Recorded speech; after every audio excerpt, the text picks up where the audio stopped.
Hello and welcome to this tutorial on the GST Appellate Tribunal portal. In this video, you will be guided through the entire document uploading process.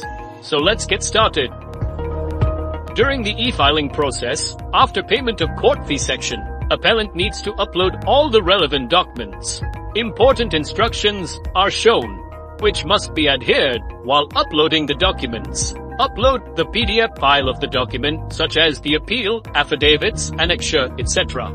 You can browse and select the documents from your local drive and submit them one by one while uploading documents. The content of PDF is shown to ensure accuracy. You also get the option to upload document with or without digital signature certificate.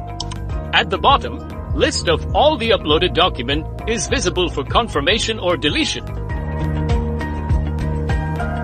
And you have successfully uploaded all of your required documents. We hope this tutorial has been a great help.